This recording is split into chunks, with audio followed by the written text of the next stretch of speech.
Welcome ID के coaching campus के YouTube channel पर मैं राधा कृष्ण आप लोगों का स्वागत करता हूं। 2 जून के करंट अफेयर्स में आपका स्वागत है। क्वेश्चन दिया हुआ है विश्व दुग्ध दिवस 2020 के संदर्भ में निम्न कथनों पर विचार करें। तो विश्व दुग्ध दिवस को पढ़ने से मतलब इसमें क्या क्या चीज़ें हैं उसको समझ लेते हैं। ध्यान दीजिएगा कि आहार के रूप में दूध का इंपॉर्टेंस, आहार के रूप में दूध का इंपॉर्टेंस क्या है उसको मुख्य मकसद रखते हुए विश्व दुग्ध दिवस मनाया जाता है। यूनाइटेड नेशन के FAO द्वारा, यानी फूड एंड एग्रीकल्चर ऑर्गेनाइजेशन द्वारा। क्लियर है? Food and agriculture organisation UN का जो है उसने 2001 से 1 जून को विश्व दुग्ध दिवस के रूप में मनाना शुरू किया है। ठीक है, तो तब से ये हर साल 1 जून को विश्व दुग्ध दिवस के रूप में मनाया जाता है। इसमें लोगों को दूध के महत्व के बारे में जानकारी दी जाती है कि कैसे यह आहार के रूप में क्या क्या ये पूरा करता है। ठीक है, अगर बात करेंगे सबसे ज्यादा प्रोडक्शन की, तो पूरी दुनिया में सबसे ज्यादा प्रोडक्शन भारत करता है दूध का। क्लियर है? फिर उसके बाद अगर आप आएंगे तो अमेरिका नंबर 2 पर है दूध का उत्पादन में, फिर नंबर 3 पर चीन है और नंबर 4 पर पाकिस्तान है। क्लियर है? तो ये डेटा है, ये घटते हुए क्रम में है ना। तो यहां पर देखिए, अगर आप देखेंगे कि लिखा हुआ है विश्व दुग्ध दिवस 2020 1 जून को मनाया गया, तो लाइन सही है। दूसरा लाइन बोलता है विश्व दुग्ध दिवस संयुक्त राष्ट्र के खाद्य और कृषि संगठन फूड एंड एग्रीकल्चर ऑर्गेनाइजेशन द्वारा स्थापित एक दिन है जो वैश्विक आहार के रूप में दूध के महत्व को पहचानता है। दोनों लाइन सही होने के कारण C for cat is the correct answer. तो बढ़ेंगे क्वेश्चन नंबर 2 की ओर। क्वेश्चन नंबर 2, राजीव गांधी स्वास्थ्य विज्ञान विश्वविद्यालय न्यूज में क्यों है? क्योंकि देखिए इसके बारे में पूछा हुआ है, तो न्यूज में क्यों है पहले इसको समझते हैं। हमारे प्रधानमंत्री नरेंद्र मोदी ने इस विश्वविद्यालय राजीव गांधी स्वास्थ्य विज्ञान विश्वविद्यालय के रजत जयंती समारोह समझते हैं? देखिए सिल्वर जुबली, गोल्डन जुबली सुना होगा आपने, है ना। 25 साल जब किसी चीज़ का पूरा हो जाता है तो उसे सिल्वर, लोग शादी करते हैं, जब शादी का 25 साल हो जाता है तो जो एनिवर्सरी मनाते हैं सिल्वर जुबली होता है ना। जब 50 साल हो जाता है तो गोल्डन जुबली होता है। ठीक, अब उसके आगे आप जानिए क्या होगा, 100 साल तक कौन रहेगा, है ना। तो ध्यान दीजिएगा, रजत जयंती समारोह 25वें साल पे मनाया जाता है। ठीक है, मतलब गठन के 25वें साल बाद। तो राजीव गांधी स्वास्थ्य विज्ञान विश्वविद्यालय के रजत जयंती समारोह का उद्घाटन PM नरेंद्र मोदी ने किया है, इसलिए न्यूज में है। ठीक है, ध्यान देंगे ये कर्नाटक में है। कर्नाटक सरकार ने 1996 में 1996 में इसको स्थापित किया था। ठीक, और जब इसको स्थापित किया था तो इसका मुख्य उद्देश्य ये था कि स्वास्थ्य विज्ञान के मतलब स्वास्थ्य विज्ञान क्षेत्र में जो उच्च शिक्षा है उसको बेहतर तरीके से नियमित किया जा सके। इस उद्देश्य के साथ इसकी स्थापना हुई थी। और एक बात ध्यान दीजिएगा कि ये जो RGUHS Rajiv Gandhi university of health and science, ये जो है ये भारत का सबसे बड़ा हेल्थ साइंस यूनिवर्सिटी है। हेल्थ साइंस यूनिवर्सिटी की बात करेंगे तो सबसे बड़ा यूनिवर्सिटी पूरे भारत का है। और एक बात ये कि ये जो कॉमनवेल्थ एसोसिएशन है, एसोसिएशन ऑफ कॉमनवेल्थ यूनिवर्सिटी जो UK का है, उसका ये मेंबर भी है। क्लियर है? तो ये जानकारी अगर आपके पास है तो आप यहाँ पर आइए, देखिए बोलता है यह भारत का सबसे बड़ा स्वास्थ्य विज्ञान विश्वविद्यालय है। करेक्ट। यह कर्नाटक सरकार द्वारा 1996 में कर्नाटक राज्य में स्वास्थ्य विज्ञान में उच्च शिक्षा के विनियमन और प्रचार के लिए स्थापित किया गया था। दोनों सही होने के कारण अगर आप देखें तो C for cat is the correct answer. तो आइए बढ़ते हैं क्वेश्चन नंबर 3 की ओर। क्वेश्चन नंबर 3 दिया हुआ, हाल ही में खबरों में देखा गया creation and harmonious application of processes for increasing the output and national strength का लक्ष्य निम्न में से किसे मजबूत करता है। ध्यान देंगे, पीएम हमारे प्रधानमंत्री नरेंद्र मोदी द्वारा एक पोर्टल की शुरुआत की गई है। एक पोर्टल या यूं कहे एप्लीकेशन की शुरुआत की गई है, सॉफ्टवेयर एप्लीकेशन। अगर आप ये बात समझ पा रहे हो तो ये बात कि एप्लीकेशन का आज के डेट में कितना इंपॉर्टेंस है। अगर आपने पिछले 30 दिनों का करंट पढ़ा है लगातार, तो 30 दिनों में लगभग 20 दिन ऐसा रहा होगा कि जरूर किसी न किसी एप्लीकेशन के बारे में चर्चा हुई होगी। यानी कि वर्तमान की जो दुनिया है वो एप्लीकेशंस पर आधारित होने जा रही है। आर्टिफिशियल इंटेलिजेंस की दुनिया है। जब तक इस बात को आप नहीं समझेंगे तब तक जो ग्रोथ है देश का नहीं होने वाला है। और ये चीज भारत सरकार समझ गई है, इसलिए वो हर जगह आर्टिफिशियल इंटेलिजेंस का इस्तेमाल करते हुए एप्लीकेशन डेवलप करके, या यूं कहें इंफॉर्मेशन कम्युनिकेशन टेक्नोलॉजी का इस्तेमाल करते हुए एप्लीकेशन बना रही है और उस एप्लीकेशन के माध्यम से जनता को तमाम तरीके की सुविधाएं पहुंचाने का प्रयास कर रही है। क्लियर है? जिसे आप साधारण भाषा में ऐप कहते हो, ऐप, ठीक है, जो प्ले स्टोर से जाके आप डाउनलोड करते हो, वही है। तो चैंपियंस एक ऐप डेवलप किया गया है और हमारे पीएम द्वारा लॉन्च किया गया है। बेसिकली चैंपियंस जो है वो एक्रोनिम है। इसका फुल फॉर्म क्या है? देखिए, क्रिएशन एंड हार्मोनियस। क्रिएशन समझ रहे हैं आप, मतलब निर्माण करना। हार्मोनियस मतलब एकदम भाईचारे जैसा, मतलब फ्रेंडली माहौल। Creation and harmonious application of modern processes for increasing the output and national strength. यानी कि एक ऐसा माहौल बनाया जाए, ऐसा हार्मोनिक सिस्टम बनाया जाए जिससे कि जो प्रोसेसिंग इंडस्ट्री, मतलब प्रोसेसिंग हो रहा है, वो उसमें इंक्रीमेंट हो, आउटपुट जो हो वो उसमें बढ़ोतरी हो और नेशनल जो स्ट्रेंथ है देश की वो मजबूत हो। क्लियर है?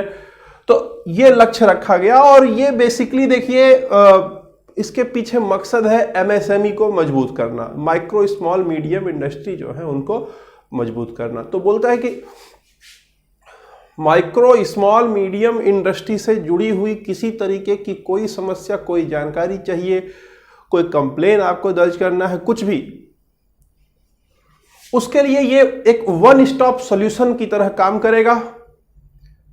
क्लियर है? आप वहां पर अपनी समस्या को दर्ज करा सकते हो या कोई जानकारी इकट्ठा करना चाहते हो तो जानकारी ले सकते हो। क्लियर है? ध्यान देंगे मेरी बात यहां पर, ये एमएसएमई मंत्रालय के अंतर्गत रहेगा और ये नेटवर्क और हब मॉडल पर काम करेगा। नेटवर्क और हब, एक हब होगा, है ना, एक हब होगा और उस हब से चारों ओर नोड जुड़े होंगे पूरे देश भर में। ठीक है? तो हब जो होगा वो दिल्ली में होगा। ठीक है? और जो नेटवर्क होगा वो हर प्रदेश में इसका नेटवर्क रहेगा। ठीक है? तो हब जो है वो एमएसएमई के जो सचिव का ऑफिस है वहां पर रहेगा ये। क्लियर है? और बाकी नेटवर्क हर राज्य में रहेंगे जिससे कि पूरे देश को इससे कनेक्ट किया जा सकेगा। तो यहां पर अगर आप समझें, ये जो option A B C D 4 दिए हुए हैं, तो इसमें एमएसएमई से ही जुड़ा हुआ ये मुद्दा है, इसलिए ए फॉर एप्पल जो होगा वो करेक्ट आंसर होगा। तो बढ़ते हैं क्वेश्चन नंबर 4 की ओर। क्वेश्चन नंबर 4 देखते हैं। क्वेश्चन नंबर 4 में देखिए, अल्ट्रा स्वच्छ नामक कीटाणु शोधन इकाई विकसित किया है। तो सवाल उठता है किसने किया है ना? ध्यान देंगे, मेरी बात समझेंगे। यहां पर ये अल्ट्रा स्वच्छ है क्या, बात समझिएगा। इस कोविड-19 के दौर में अगर आप समझ पा रहे हो तो कोई भी जो कपड़े इस्तेमाल हो रहे हैं या इलेक्ट्रॉनिक आइटम जो होता है वो इस्तेमाल हो रहा है या कुछ भी, तो खतरा ये बना है लगातार कि वो इन्फेक्टेड हो जाता है। तो आप समझिए कि जो पीपीई पर्सनल प्रोटेक्शन जो इक्विपमेंट है वो या इलेक्ट्रॉनिक गैजेट्स जिन पर ये डर है कि ये वायरस इन्फेक्टेड हैं तो उनको फेंक दिया जाए, एक तरीका ये है। दूसरा तरीका ये है कि उसको किसी तरीके से कीटाणु रहित कर दिया जाए। क्लियर? तो डीआरडीओ समझ ही पा रहे हैं। डीआरडीओ की एक शाखा है दिल्ली में जिसे INMAS कहा जाता है।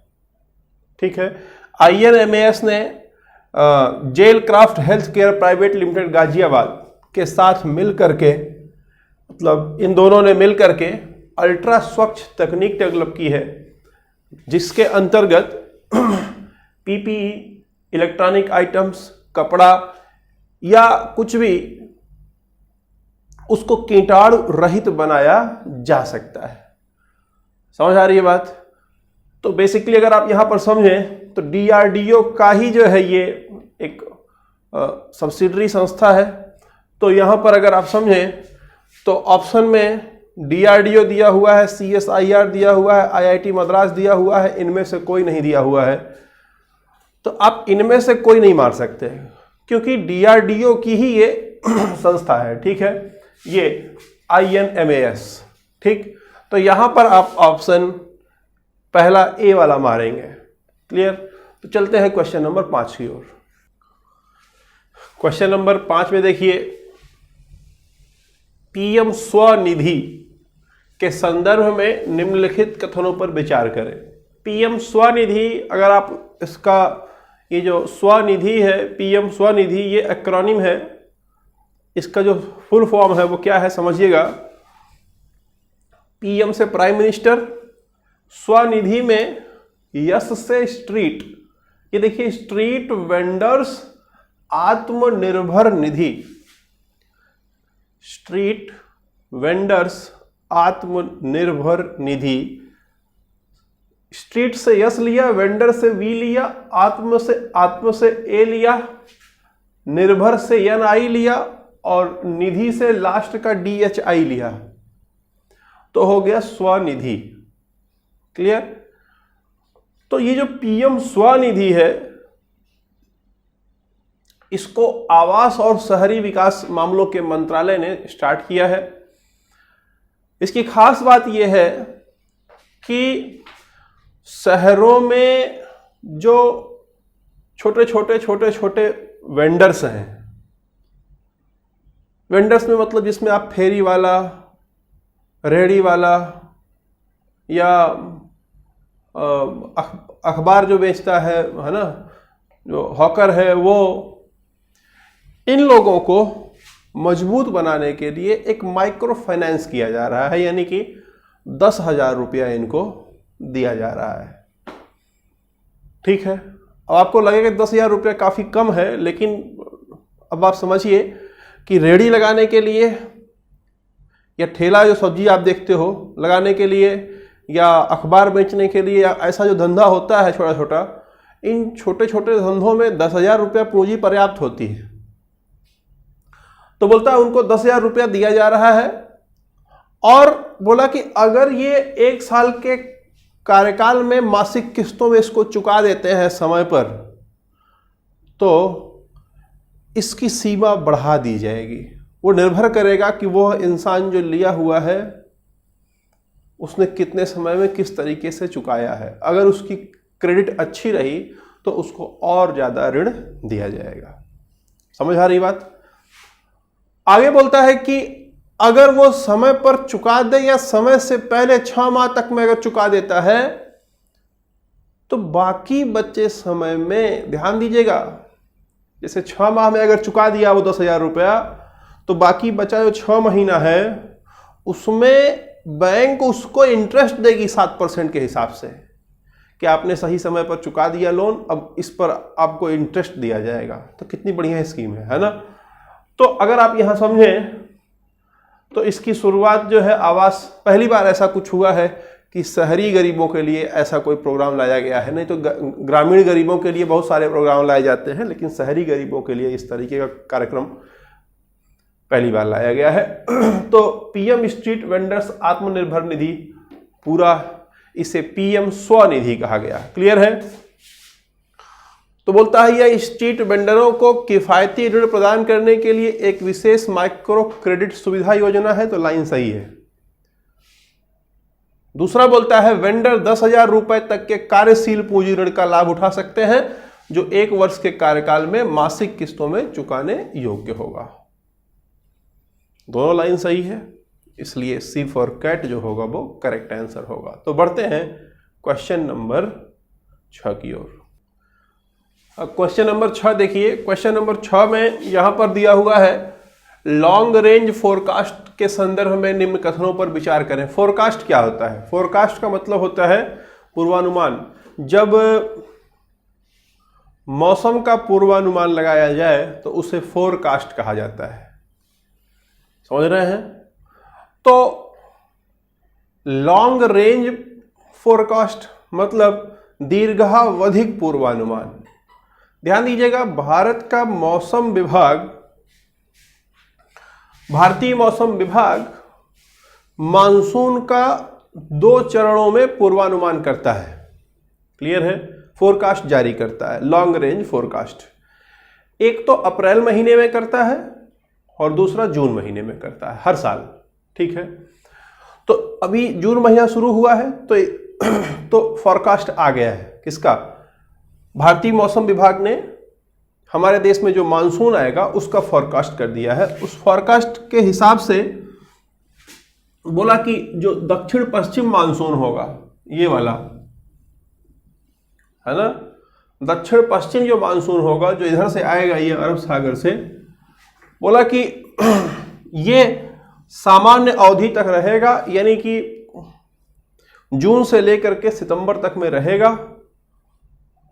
लगभग 102% की बारिश होगी और लगभग 88 सेंटीमीटर की बारिश होगी पूरे देश में। यानी कि इस साल जो पूर्वानुमान है, LRF जो है, मौसम भारती IMD द्वारा जो पूर्वानुमान जारी किया गया है, उसके हिसाब से इस साल भारत में मानसून सामान्य रहने वाला है। न सूखा पड़ेगा और ना ही जो है ज़्यादा बारिश होने वाली है। नॉर्मल से 2% ज़्यादा, है ना, 100% की बजाय बोला 102% होगा। ठीक, लगभग 88 सेंटीमीटर की बारिश औसतन पूरे देश में होगी, है ना। तो यहाँ पर बोलता है कि हर साल भारत मौसम विज्ञान विभाग IMD 2 चरणों में LRF जारी करता है। सही है, पहला अप्रैल में जारी करता है, दूसरा जून में जारी करता है। जुलाई से सितंबर तक दक्षिण पश्चिम मानसून सीजन वर्षा के लिए दूसरे चरण की लॉन्ग रेंज फॉरकास्ट के अनुसार देश में इस वर्ष सामान्य मानसून वर्षा होगी। यह भी लाइन सही है। तो इस प्रकार अगर आप समझें तो C for cat is the correct answer. तो बढ़ेंगे क्वेश्चन नंबर 7 की ओर। देखिए, मुद्रा शिशु ऋण के संदर्भ में निम्न कथनों पर विचार करें। मुद्रा शिशु ऋण, ध्यान दीजिएगा, यहां पर ये जो मुद्रा शिशु ऋण है, ये इसको न्यूज में क्यों लाया गया है समझिएगा। अभी न्यूज में क्यों है, आपने 2015 में खूब बैनर देखा होगा जगह जगह, मुद्रा योजना, मुद्रा योजना, मुद्रा योजना, मुद्रा लोन योजना है। मुद्रा का मतलब है micro unit development refinance agency, MUDRA, मुद्रा। ठीक, जो 2015 में शुरू किया गया था उसमें 3 तरह के लोन दिए गए थे। संपार्श्विक मुक्त, संपार्श्विक मुक्त का मतलब है कि किसी तरीके का आपको कोई गारंटी वहां पर नहीं देना था, कुछ बंधक नहीं रखना था, तो बिना बंधक के आप लोन ले सकते थे 2015 में, उस समय जब स्कीम आई थी। ठीक है, उसमें 3 तरह के लोन दिए गए थे, शिशु, तरुण और शिशु, किशोर और तरुण। शिशु, किशोर और तरुण। शिशु मतलब बोला कि 50,000 रुपया तक का जो लोन लिया है वो शिशु कैटेगरी में आ गया। ठीक है, 50,001 रुपए से 5 लाख तक का लोन किशोर की कैटेगरी में आया और 5,01,000 से 10 लाख तक का जो है लोन वो आया तरुण की कैटेगरी में। तो ये जो शिशु कैटेगरी में लोगों ने लोन लिया था उसी पर 2% ब्याज दर की छूट दी गई है ना। 12 महीने में, मतलब अगला 12 महीने तक 2% की ब्याज दर की छूट दी गई है। जिस दर पर इन्हें दिया गया था लोन उस पर 2% की कटौती की गई है और सरकार उसकी भरपाई करेगी। वो भरपाई लगभग 1500 करोड़ की है। क्लियर है? तो इसलिए न्यूज में है ये। तो मुद्रा शिशु ऋण के तहत लघु व्यवसाय और कुटीर उद्योगों के लिए 1500 करोड़ की ब्याज छूट की घोषणा की गई। लाइन सही है। दूसरा, सरकार मुद्रा योजना के तहत ऋणदाताओं द्वारा शीघ्र भुगतान करने के लिए 12 महीने की अवधि के लिए 6% ब्याज दर की छूट देगी। तो देखिए ना, ये 6% नहीं है, ये 2% है। ठीक, तो इसलिए दूसरा लाइन गलत है, पहला लाइन सही है, इसलिए ए जो है इसका करेक्ट आंसर होगा। तो बढ़ेंगे अगले क्वेश्चन नंबर 8 पर। आइए देखते हैं, यहां पर दिया हुआ है एलएसी के संदर्भ में निम्न कथनों पर विचार करें, है ना। चूंकि इस समय एलएसी पर तनाव बना हुआ है तो उससे संबंधित प्रश्न पूछे जाएंगे। ध्यान दीजिएगा फटाफट। एलएसी है क्या? एलएसी मतलब एलएसी को लाइन ऑफ एक्चुअल कंट्रोल कहा जाता है। ठीक, और एलओसी को कहते हैं, ये एलओसी जो है इसे कहते हैं, ये एलओसी है, इसे कहते हैं लाइन ऑफ कंट्रोल। ठीक है, ये एलएसी जो है वो लाइन ऑफ एक्चुअल कंट्रोल है ना। ध्यान देंगे यहां पर,